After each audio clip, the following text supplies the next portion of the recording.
अस्सलाम वालेकुम नाज़रीन, आप यूट्यूब चैनल देख रहे हैं। मैं तकमीम है।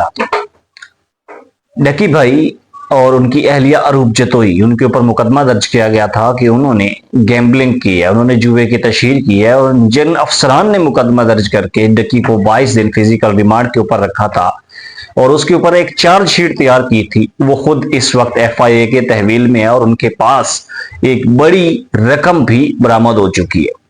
कल उनकी 3 रोजा जिस्मानी रिमांड के बाद दोबारा जुडिशल मजिस्ट्रेट नईम वट्टू साहब की अदालत में पेशी थी और वहां पे उनको पेश किया गया।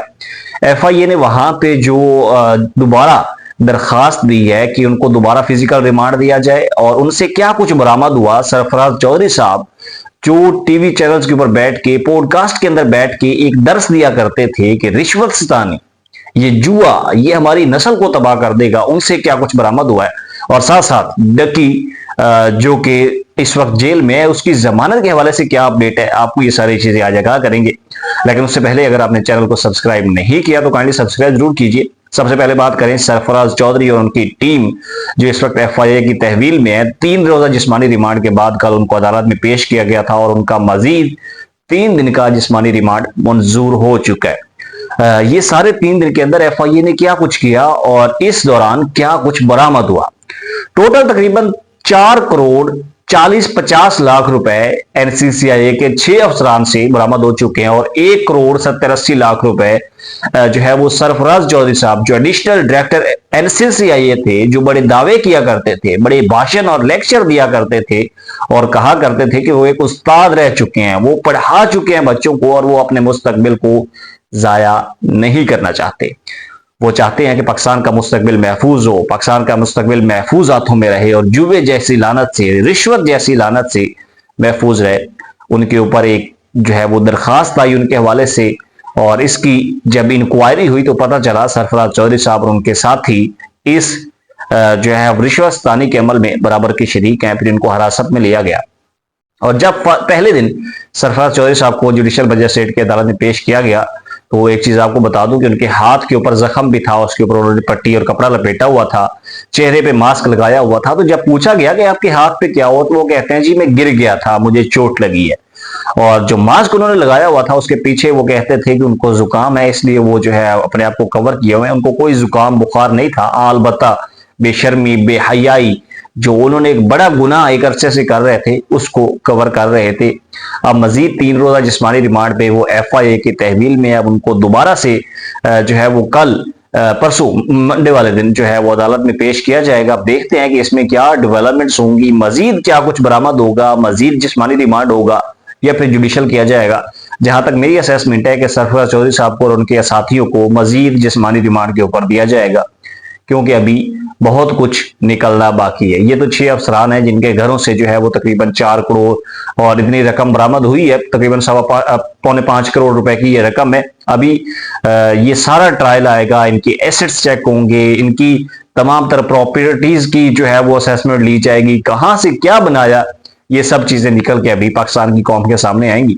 और भाषण देने वाले खुद इस वक्त जो है वो कानून के शिकंजे में आ चुके हैं और मजीद क्या डेवलपमेंट्स होंगी ये सबसे अहम चीज है। अगर बात करें सादुर रहमान और डकी भाई की तो उनकी दरखास्त जमानत लाहौर हाई कोर्ट के अंदर जो है वो डाल दी गई है, वहां पे अप्लाई कर दिया गया है। नेक्स्ट वीक में जो है वो मंडे को या ट्यूसडे को उसकी हियरिंग होगी और एक्सपेक्टेड ये है कि अगले हफ्ते में जो है इसकी दरखास्त जमानत मंजूर हो जाएगी और डकी को जेल से रिहा कर दिया जाएगा।